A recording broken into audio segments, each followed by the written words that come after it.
Welcome back, my fellow wrestling fans. This is Just the Worst Wrestling Podcast, episode number 12 to be perfectly exact.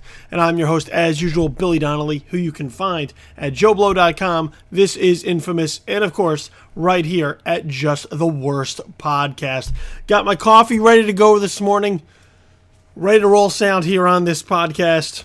And, as you know, we talk wrestling here on the show, and usually I like to have a guest join me week in and week out to kind of get into the business, the nature of the business, different elements of the business, and talk shop a little bit. But this week, just going to be flying solo. Number one, the holiday schedule has thrown everything into kind of disarray as far as being able to lock people up. But this week, I got a lot on my mind I wanted to talk about, in regards to the WWE, in regards to Raw, in regards to how the talent roster is being booked and laid out and presented to the WWE Universe and the audience. And on top of that, how it's affecting fans' enjoyment of the product. Whether the WWE wants to admit it or not, right now, they are in deep shit with their audience. They are. They could try and say, no, everything's fine, and kind of live inside their bubble where they tell everyone and tell each other that everything's okay. But right now, they're in trouble. Fans are tuning out. They're not watching. They're not attending. And the problem is that the fans that they're losing right now are the fans that they have always relied on to be there.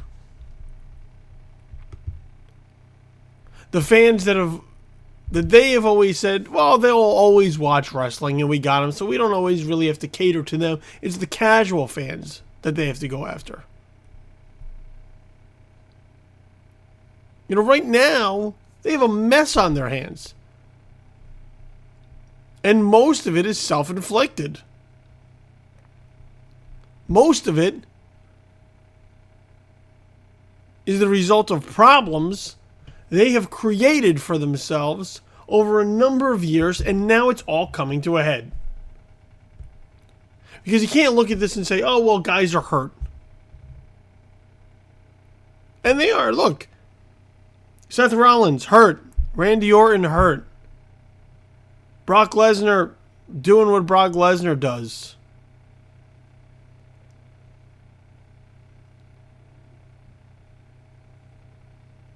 These are guys who, you know, and John Cena away right now. And I understand that you've built so much of the company on some of them that when they get taken away, you're going to look around, you scramble looking around saying, well, how do we fill the rest? But that's the problem that you created. You created a program that was built on only a handful of guys. And then, when some of them go away, and you feel like your roster's thinned out, that's your fault. You did that to yourself by not building up the rest of your roster, by not setting up a situation or a scenario where when one guy goes down, somebody else is prepared and in the position to step up. They're trying to do something now, but guess what? It's going to take some time. And in the meantime, while you now have to build everything else up around something that you should have been doing for days and weeks and months and years, you're going to take hits in the short term.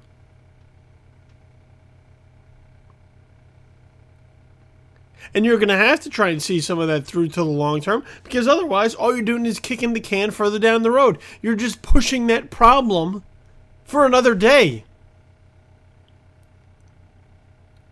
The WWE has done a horrendous job in recent years of building new talent that matters.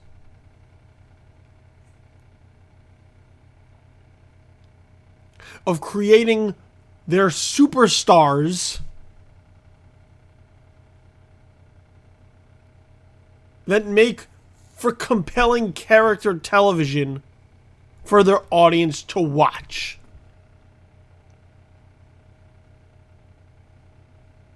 They've become stale. They've become predictable. They've become everything that you don't want out of your entertainment. And while I will stress to you that it's not always about the destination, a lot of times it's about the journey. When the journey isn't all that exciting, what do you got left? If I'm not having fun on the ride to the journey or to the destination, if this journey's kind of boring, kind of familiar,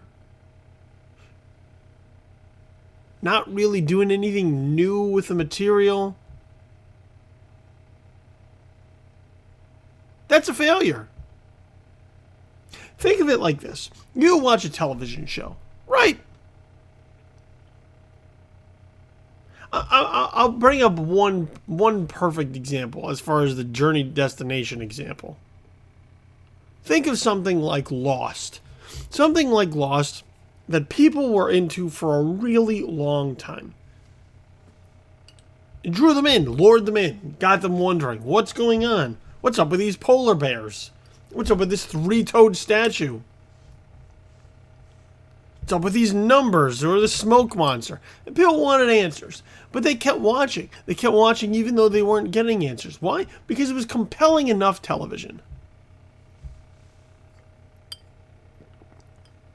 And then you get to the end of the show, and a lot of people are disappointed by how the show turns out. Does it change the journey they took to get there? Did they still enjoy it? Did they still talk about it from week to week? Did they still discuss it with their friends? Was it a communal experience? Absolutely. And maybe the underwhelming end put a little bit of a damper on how they may perceive the show in retrospect. But with that said, you still were given a legitimate reason to tune in and watch every week.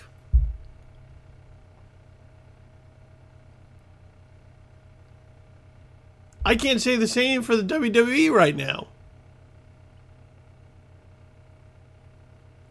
With the WWE right now, it feels like if you're watching, it's because you've always watched and you don't know anything else to do on your Monday night. This is part of your routine, and you feel obligated to continue. You're stuck in the rut. This is just what you do. And I tell people all the time, don't hate watch something. Take the power back. Show that you control what you watch. The programming doesn't control what you watch because you've always watched it. You control what you watch because you watch what you enjoy. You watch what you like. You watch what does it for you. And if the WWE isn't doing it for you right now, you might just want to get out. Because you know what that does? That forces the WWE to take a good, hard look in the mirror. Forces Vince McMahon, maybe, to step back a second, look at his product, and say, what are we doing wrong? Why are people not watching? How do we get them back? How do we get them talking about what we do again? Because right now, they're not cutting it. Not even close.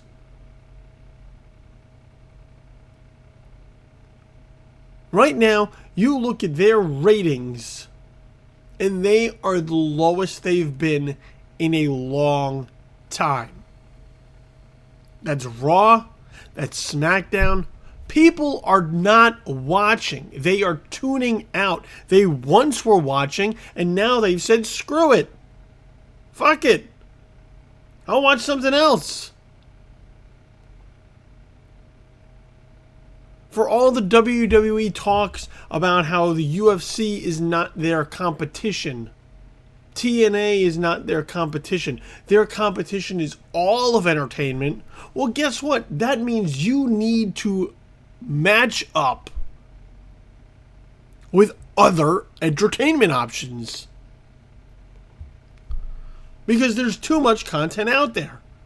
Whether it's basic network television, whether it is cable television, whether it is digital, whether it's VOD, whether it's going to the movies. There is so much. I could just be like, I'll just put on Netflix and stream something. Whether it's a movie I haven't seen before, one of their original programs. Oh, look, I also have Hulu. Oh, look, I also have Amazon Instant. Oh, look, I have this. Oh, look, I have a wealth of options at the end of my fingertips now, that I don't have to spend time watching something that I don't like. Especially for 3 hours on a Monday.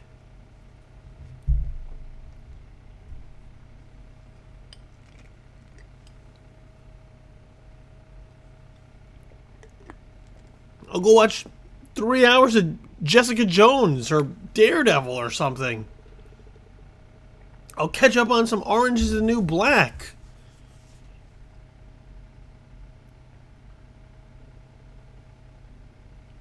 Hulu's got Fargo, which I hear great things. There's a number of things that I could watch instead of wrestling right now, if wrestling isn't cutting it. And that is the problem that the WWE needs to understand. Week in and week out, you need to bring it. You're still in the Monday Night Wars. It's just not with another wrestling company. You're in the Monday Night Wars with everyone else.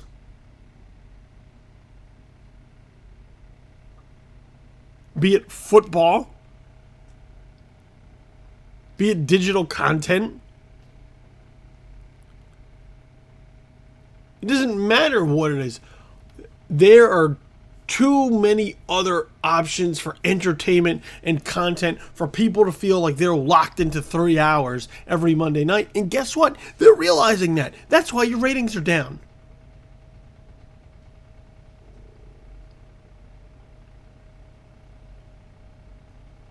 Because people are saying to themselves, I'll just go watch something else. So these times where you take weeks off, or you spin the wheels for a little bit, you can get away with that 1 week in a blue moon. Hell, Walking Dead is something built on that. But that can't be the norm. That can't be a regular occurrence.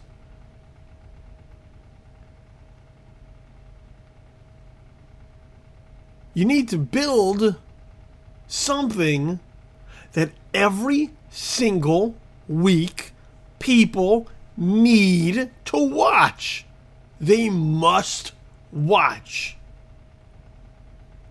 They have to watch. Not because they are obligated, not because it's part of their routine,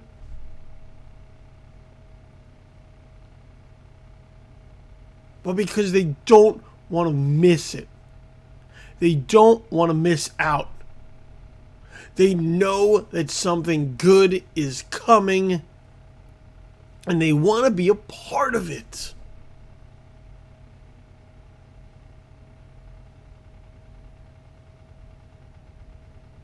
That is what you need to make.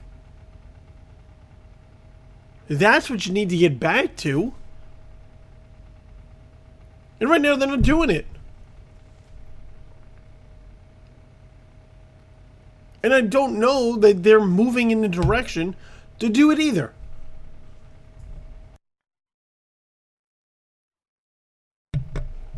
So we're coming out of Survivor Series. They're trying to figure out what's going on next. Where do they move next? Especially since Roman Reigns is now being shifted into that position to be the top babyface, with Sheamus filling the role of the top heel. And we're moving on to Tables, Ladders, and Chairs special event. We're moving to the Royal Rumble in January. Then the road to WrestleMania is upon us. And before you know it, we'll be at WrestleMania 32. So what do you do, though? How do you make this happen?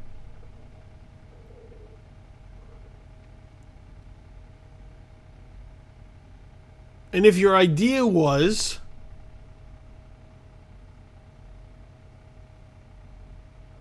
sit down and try and crank out a bunch of really solid, compelling storylines, then you would be foolish.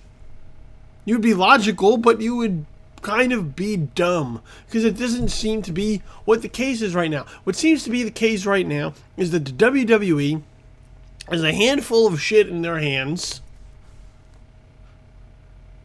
and they have just chucked it at the wall.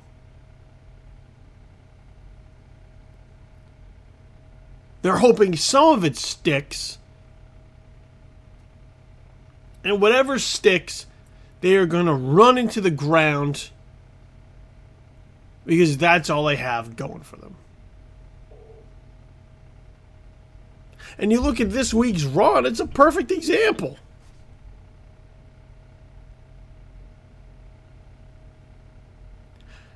Heading into the Survivor Series in their WWE World Heavyweight Championship tournament, you could look at the brackets and say, the roster is too bottom heavy. You look at these guys in the tournament, and how many of them do you see as a credible main eventer? As a real solid championship contender? And you could count them on one hand, and you wouldn't even need all 5 fingers.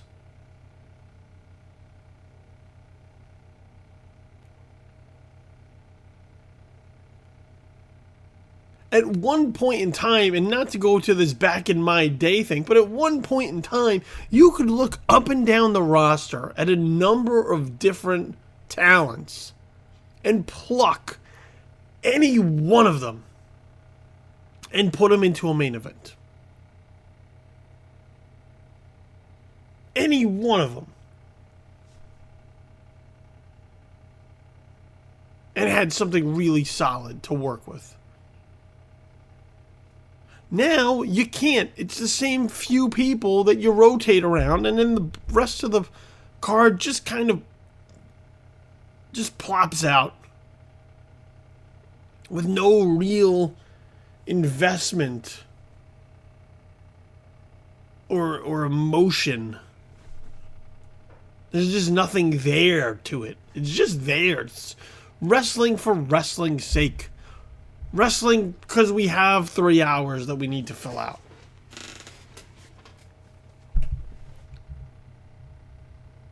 But as you look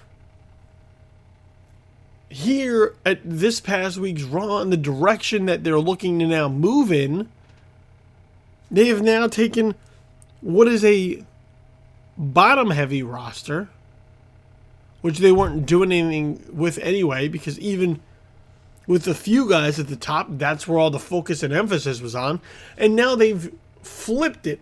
They've literally turned it on its head And coming out of this past Raw, this week's Raw, moving towards TLC, now they have an extremely top-heavy roster where everyone in the world is apparently in the main event. So Sheamus is the guy, okay? Sheamus is the top heel now.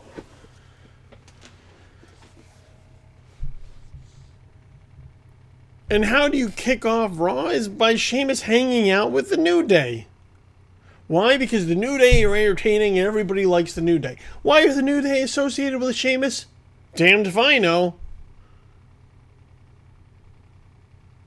Makes no real sense whatsoever. There's no real connection to their personalities.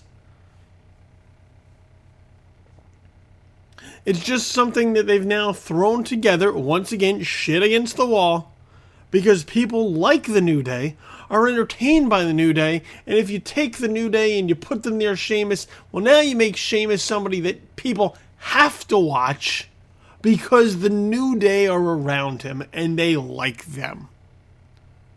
That doesn't really help Sheamus, it just now makes him watchable by default because he's locked into the same segment.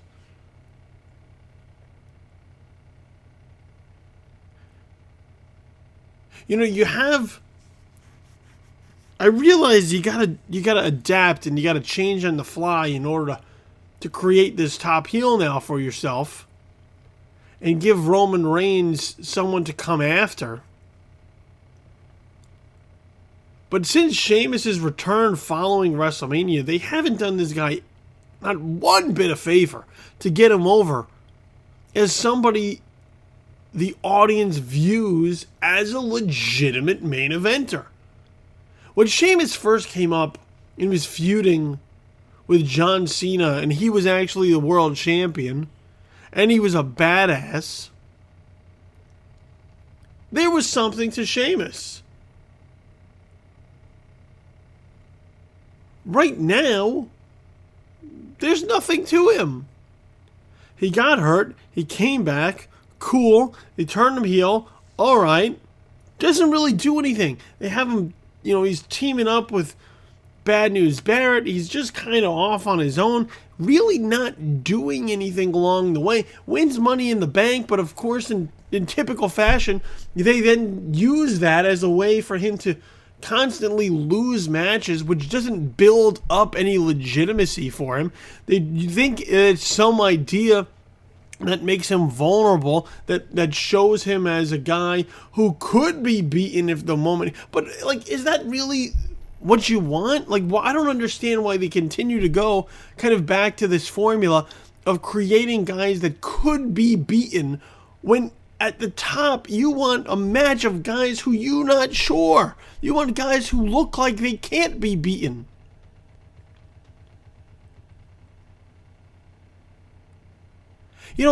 Take boxing, for example. You look at boxing.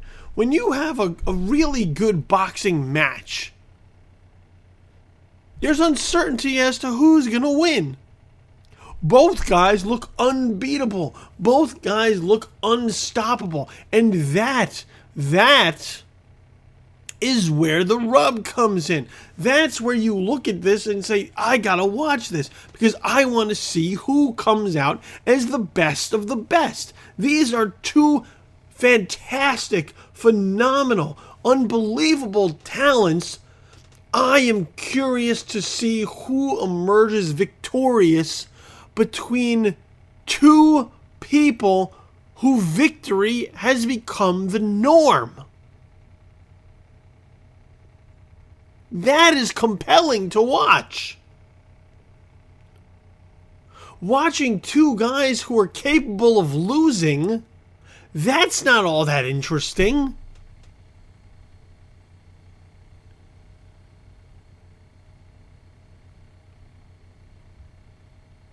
When you watch some of it, you can say, oh man, could this guy lose? That's where it comes into. But when they've tasted defeat regularly before, you don't get that same curiosity. Because losing's just part of the job. It happens. It's not special if they lose then. It's matter of fact. It's typical. It's average. It's just part of what happens. And that's what they've continued to do with Sheamus. So now when you throw him into the main event, you're not helping his cause.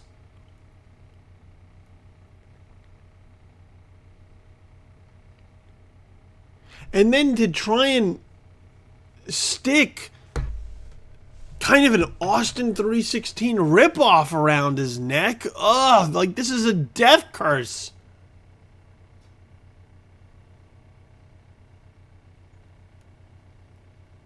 Running around giving him Sheamus 515 shirts.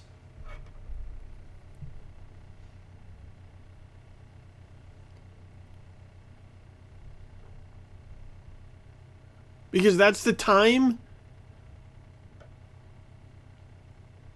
by which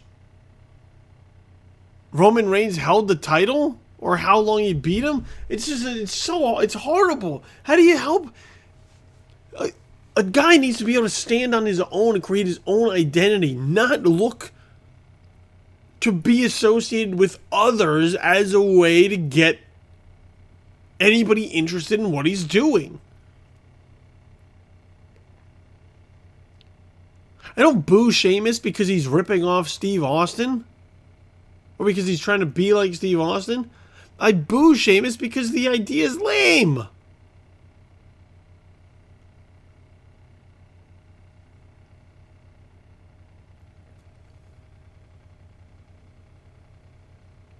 So how do you fix it? I don't know. I don't know how you fix it, because what the WWE's idea is to fix it is to now align Sheamus with the Authority.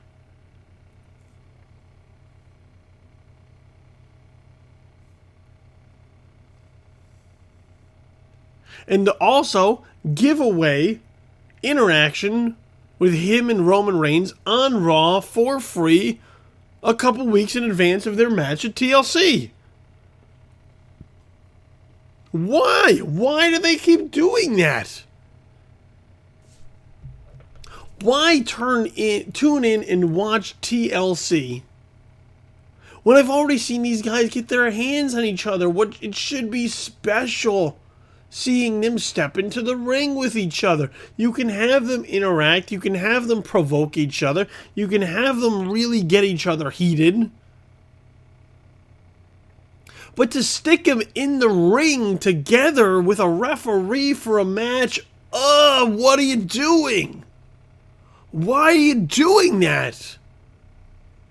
Once again, you have now taken away the specialness of what it is they're going to be doing in a couple of weeks. And for what?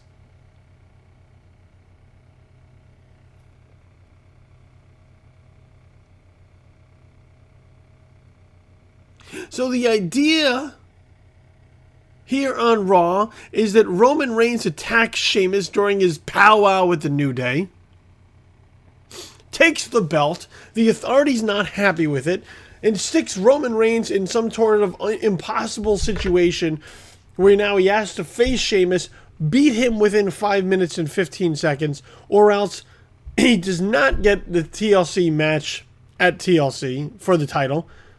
And he now has to also defend the Usos and Dean Ambrose, with the fighting for the Usos to get into a triple threat tag team title match at TLC, and Dean Ambrose to capitalize on his number one contendership at TLC to fight for the Intercontinental title. Why? Because they're friends with him and their family. Now, number one, I don't know how exactly this helps Roman Reigns get over as a babyface for you, which is what you're trying to have him do. I understand the idea of, well, let's put obstacles in his way that might help him carry favor with the fans. But guess what? Those obstacles can't screw over people that the fans like. Because the fans aren't going to blame the Authority for setting up these stipulations. They're going to blame Roman Reigns if he can't get the job done.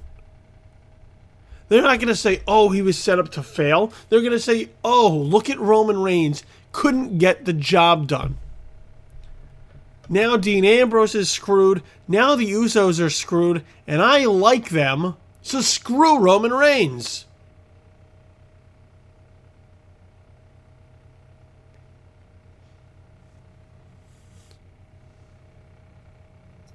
You want to get this guy over as a babyface. You want the fans to like him. And yet, you work against him.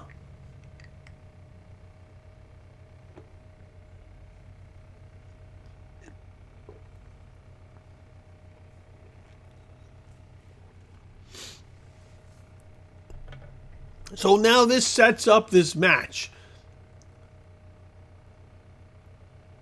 Not even for the main event, for like in the middle of the show.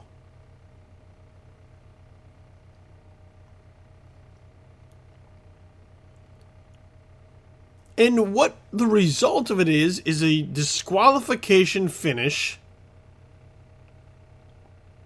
where now a new stable has been created. Sheamus now has people around him, with the League of Nations forming, which is Sheamus, Rusev, Bad News Barrett, and Alberto Del Rio. 4 guys who are mostly thrown together, have no real connection, no real organic chemistry, no real explanation why these 4 would come together. They just did. And this is also one of those problems that the WWE has. In the last few quote-unquote powerful stables they tried to create didn't really go as well as they probably should have, because they were just thrown together. They weren't built. They weren't assembled piece by piece. They just kind of were thrown together at one point and were like, here they are. It happened with Evolution. It happened with Legacy.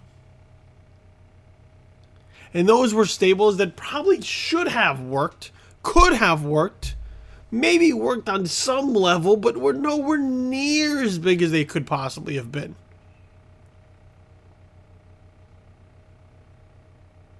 Didn't dominate long term.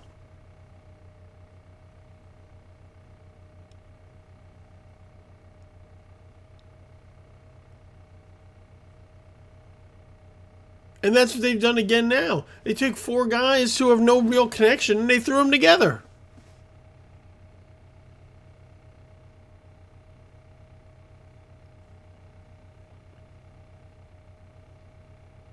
Now, in addition to those 4 guys,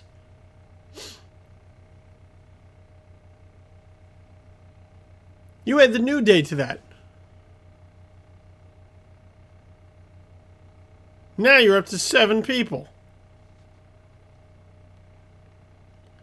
Lana and Rusev are back together now. Now we're up to 8.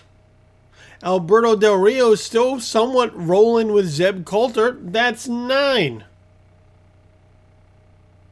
They're aligned with the Authority, Triple H and Stephanie. 10 and 11. You have probably almost half of your roster set up now on one half of the main event picture. But they're not all in the main event. They're just on one side.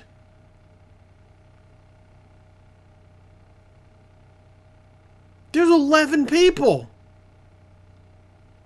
in a heel faction.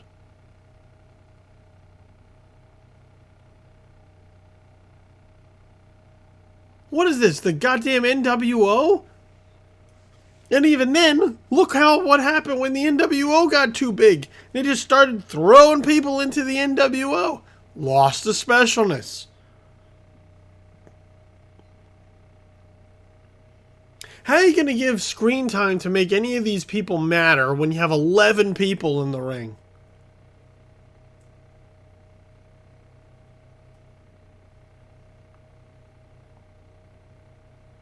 $11.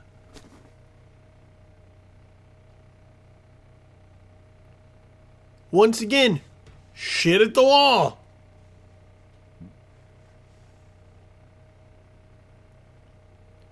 It just doesn't make any sense. Because, and then after this Reigns Sheamus match, that's the main event. They have a 7-on-4 main event tag match with the League of Nations. All of them.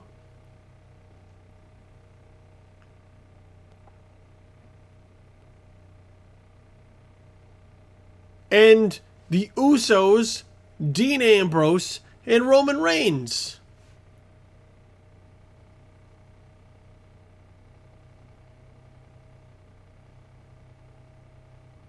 I look at this and I don't say, this looks promising. I look at this and say, this looks like just a clusterfuck.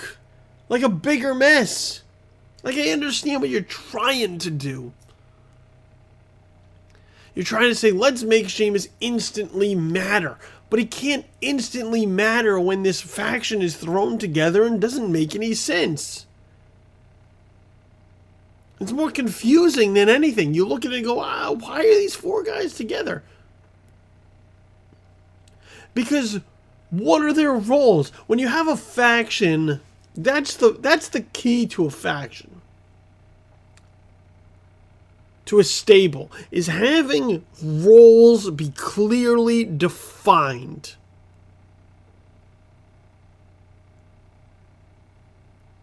Sheamus is at the top of the heap. Alberto Del Rio is your United States champion. Bad News Barrett is the king of the ring. Rusev is Rusev. But what are their roles within the faction? Do you understand what I'm saying? Who's the enforcer? Who does the dirty work? Who's going to protect Sheamus? Who's got his back at all costs? Because the last time I checked, the other three guys are easily guys who would lie, cheat, and steal their way to the world title. And that tension isn't there. That possibility isn't there right now. That any of these three guys would slit another one's throat for a shot to be the champion.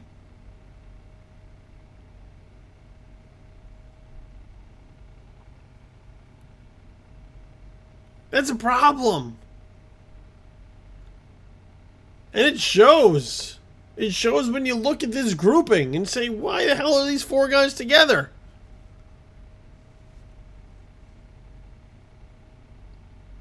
Because it just doesn't make any sense.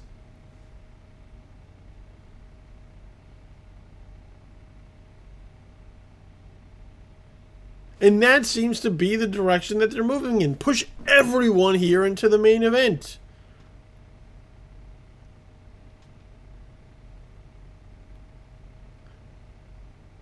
But you look at the Usos don't have anybody to feud with here. I mean, I guess they're coming after the New Day and the tag titles, but how long is that going to go on for? Dean Ambrose isn't feuding with anyone here. He's got a shot at Kevin Owens for the Intercontinental Championship. So how does that work? It's just very thrown together in the idea of legitimizing Sheamus, but you don't do that by surrounding him with guys that don't make any sense around him.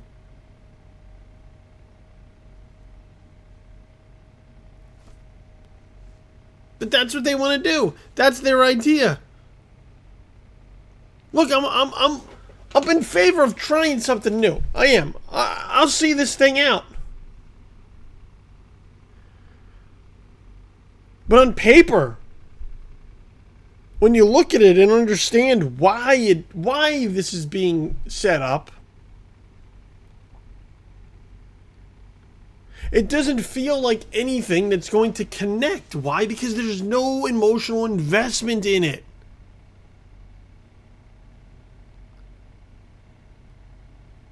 Four guys just show up together and you slap a name on them and you think that's how it works? It's not how it works.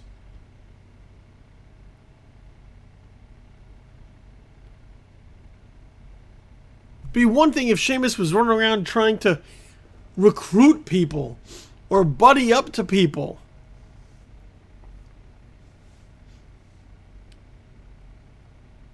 But Sheamus, to me, has never been presented as a guy who needs friends around him, who needs protection. This is supposed to be a badass guy. The guy who just brogue kicks you in the face. And now he suddenly needs backup?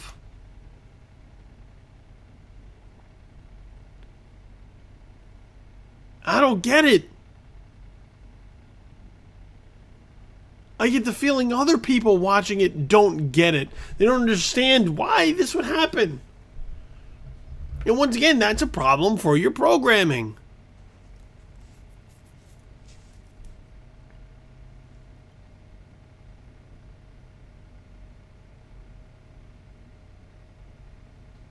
You gotta figure out how to make this stand on its own.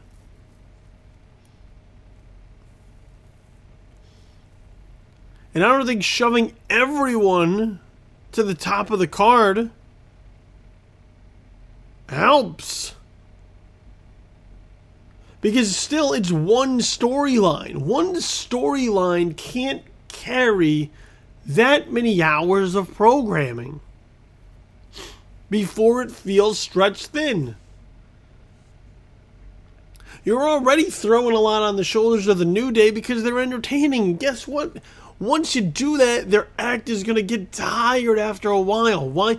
Because it's no longer special. When you see something all the time, when you're exposed to it all the time, you get tired of it. It grows stale quickly.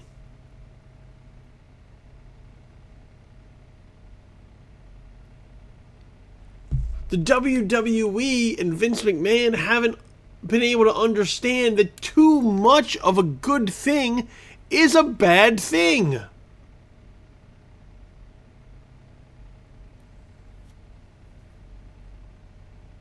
Less is more. Principles you need to accept and understand and run with. Embrace. Use to your advantage.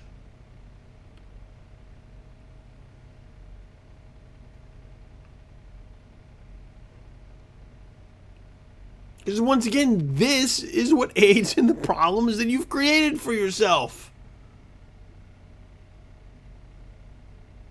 You've lost touch with how to tell stories. How to create drama.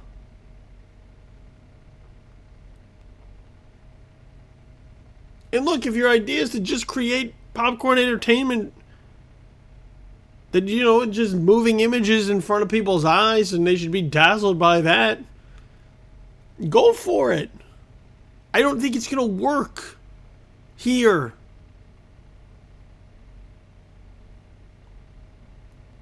With your product.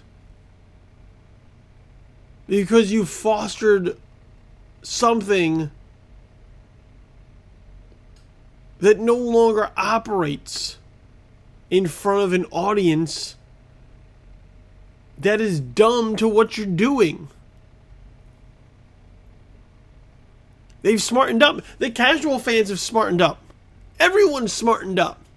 So you need to give them something that's pretty smart.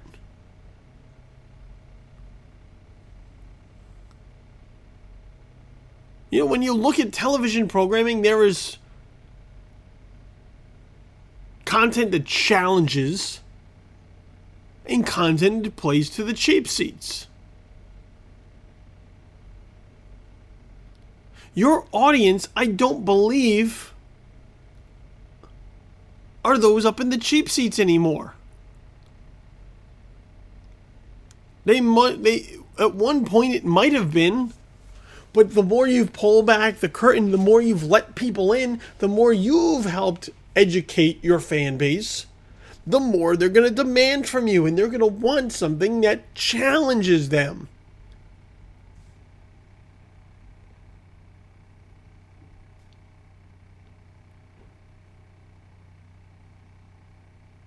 And if you regress, that's where you're in a situation now, where you're losing your viewership.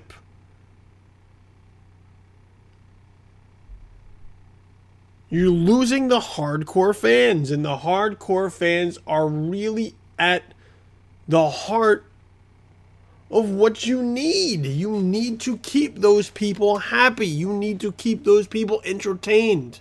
Because once you lose your base, you can't survive on casual fans, because they're going to come and go. You need those rocks. They're going to stick with your product, and right now you're losing them. And why? Because you have no idea what you're doing with your main event and how you're booking your roster. Why? Because you look at a Divas division that's a complete and total mess.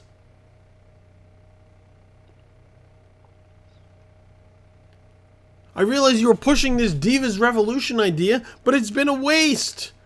You called up women from NXT and wasted them.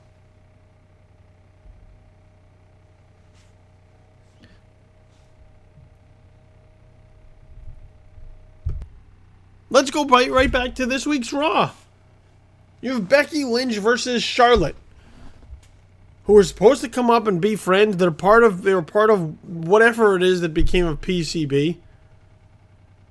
And Charlotte starts venturing into heel territory, kind of stealing one from Becky Lynch in their match. But this is after she was just healed by Paige.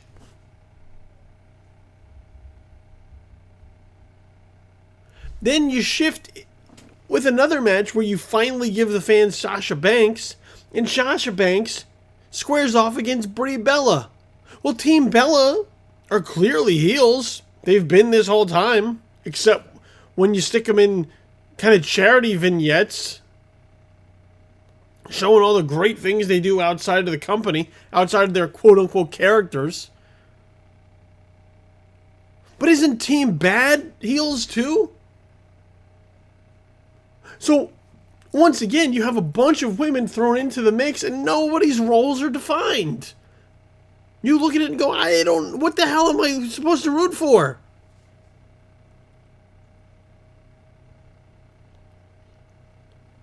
I don't know, the idea is, well, just pick your favorites and figure them out.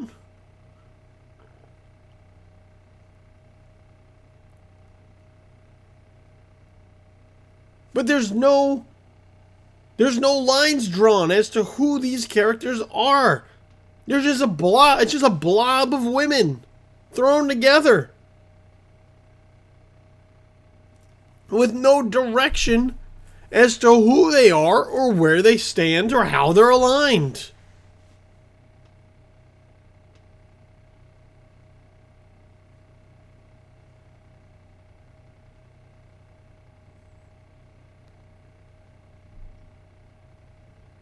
That doesn't help build your women's division. That doesn't help you build compelling television. I think there's something to Charlotte turning heel. I think she's more interesting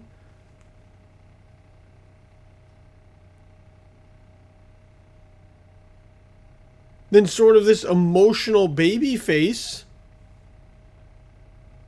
But with that said,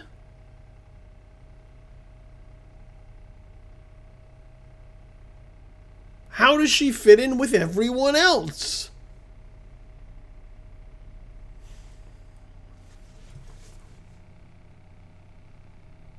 It's a big issue. And that's why when people sit and watch these matches in the arenas, they're on their hands because they don't know what the hell to make of it.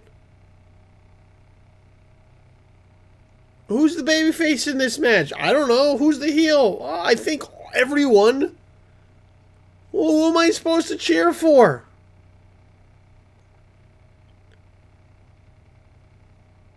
It's a mess.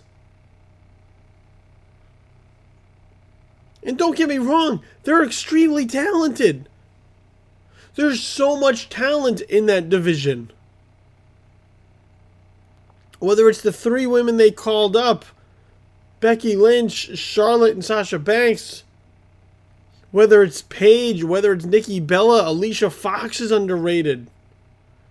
Naomi doesn't get enough credit. But you threw together all these, once again, these groups, these factions.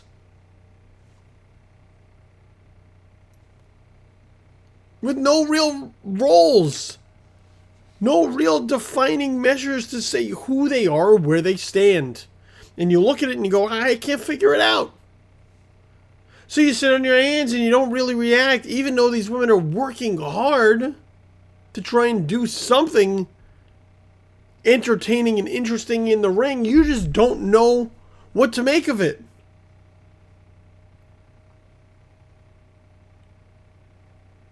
That's a problem.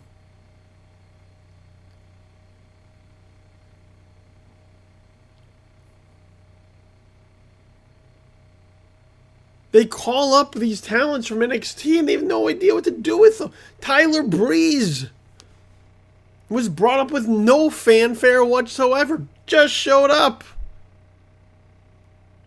And very quickly, he's kind of just been made into just another one of the guys. Gets a big win over Dolph Ziggler on Survivor Series. Next 2 weeks, loses. He's still finding his footing. People are still trying to get an understanding of who he is. And now the shine is off the guy. Because before they could even look at him and see if he's credible or not, you've pulled the rug out from under him.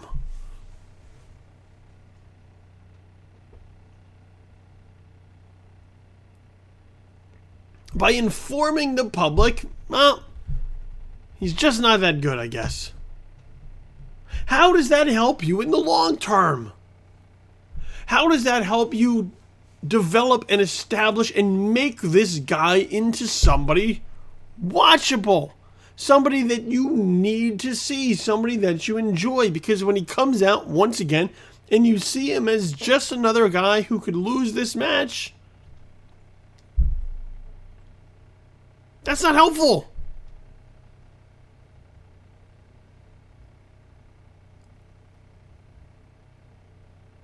Was pinned in a tag match last week, loses to Dolph Ziggler this week. Similar thing happened with Neville.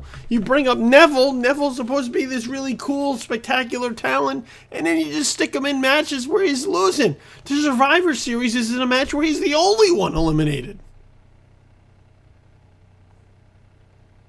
And I get this idea, oh, well, they're new to the roster, they're still figuring out, they're paying their dues, they're seeing how tough it is, blah, blah, blah. That's not how you build long-term value with people. Make them win. Make them matter. Don't just interchange wins and losses where nobody can get ahead. It just means everybody's even.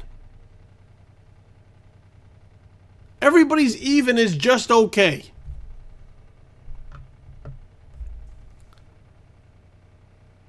With very few people elevating to good or great or exceptional or phenomenal. You have a lot of people that are just even with okay, and then a few that are moved up.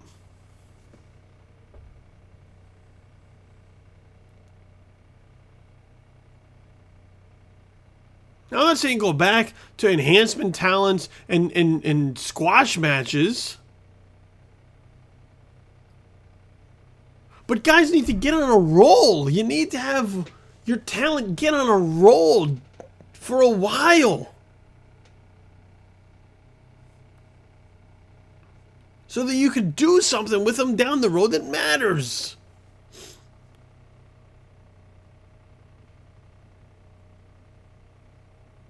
You have the Wyatts and the Dudleys, which sounds on paper like it would be awesome, except I don't care about either of them right now. I was excited when the Dudleys came back, and they haven't really done anything with them interesting. That now when the Dudleys come out, I feel compelled to watch. And the Wyatts have just been completely neutered. There's no real danger to them. They're trying to have them go after the Dudleys. And now Tommy Dreamer's brought in, and maybe once again the violence that could be created in that grouping will help legitimize them as threats. But you have to work really hard to correct the damage that you imposed upon them earlier by not doing that from the start.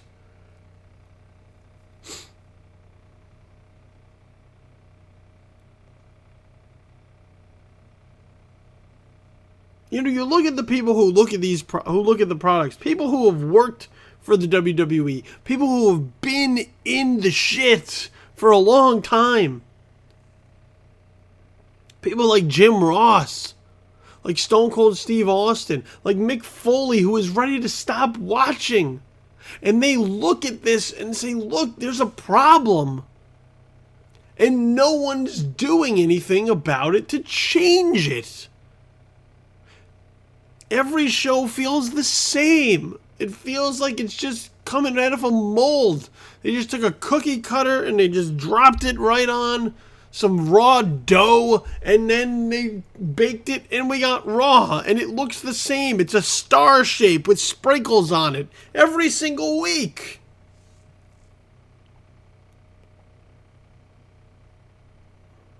And it tastes okay, but it tastes the same as it did the last cookie and the cookie before that.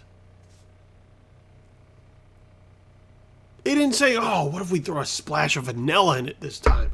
Or, ooh, what if we change up the sprinkles? People will never see that coming. What if we put some cinnamon in there, maybe, or some chocolate chips? Do something different. So that when I take a bite out of the cookie, I don't go, it's the same cookie I had the last time. It's okay. I would have liked maybe some fudge on there. Cream filling, maybe. Something else. That's the problem with Raw. The unpredictability is gone. The energy is gone. It feels so the same. And the same isn't doing it. People are tired of it. It's stale. There's mold just growing all over it. And you need to shake things up. And by going back to, we'll just put a faction together. Or we'll keep lining people up with the authority. That's not doing it.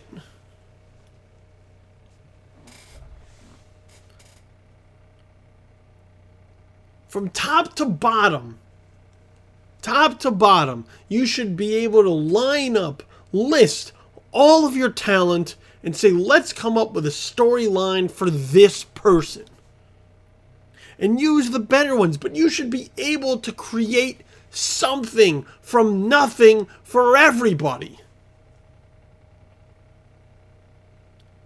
And then you weave those threads into the show.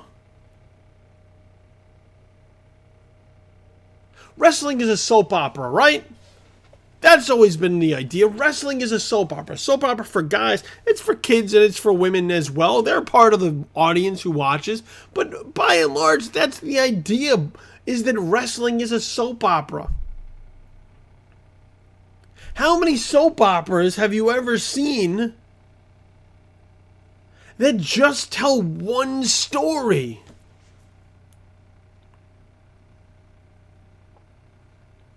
And, you know, you can go to the daytime soap operas like General Hospital or One Life to Live or The Young and the Restless. Or you can move to the evenings like something like Empire or Scandal or How to Get Away with Murder, which is popular. Or you go to some of the other ones. The Walking Dead is a soap opera in a number of ways. Game of Thrones is a soap opera in a number of ways. Breaking Bad was a soap opera in a number of ways. Maybe not as overly dramatic, but once again, you're still setting up a world, and you're telling stories within them. And there are a number of character threads that all exist at one time, and we watch to see how they play out, how they intersect, how they change the other ones that they may come into contact with. And that is something that the WWE needs to get back to. That is how you help shake up your show. That is how you help shake up your roster, by doing something that you did before, you haven't done in a while, and doing it again will feel new.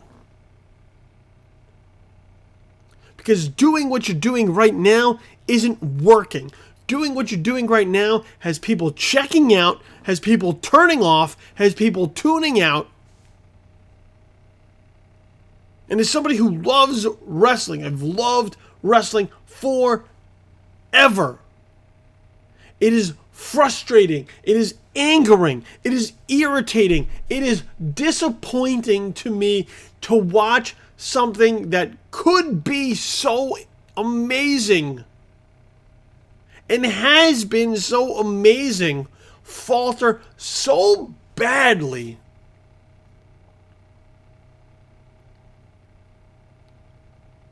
And nothing be done about it.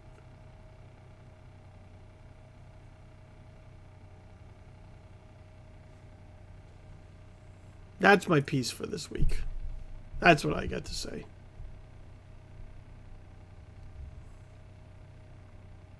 Hopefully, they can right this ship.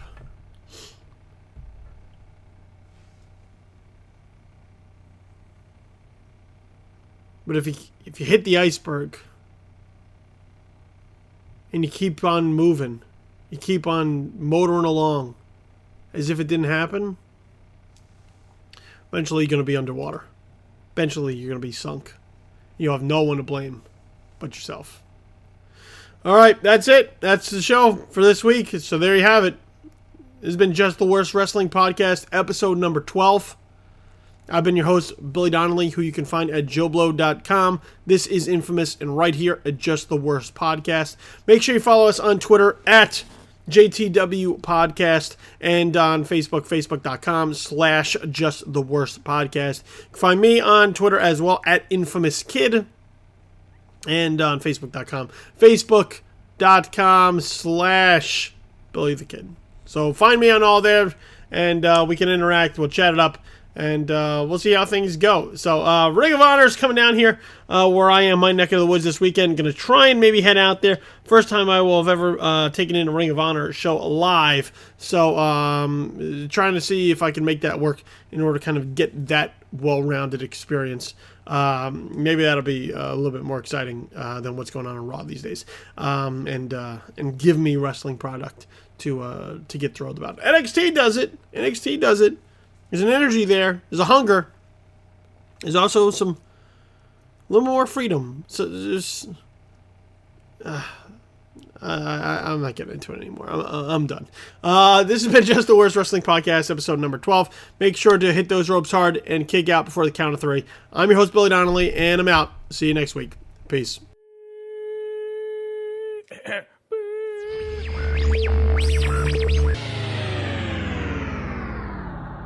Just the Worst Wrestling Podcast, episode number 12, has been a presentation of Just the Worst Podcast Media.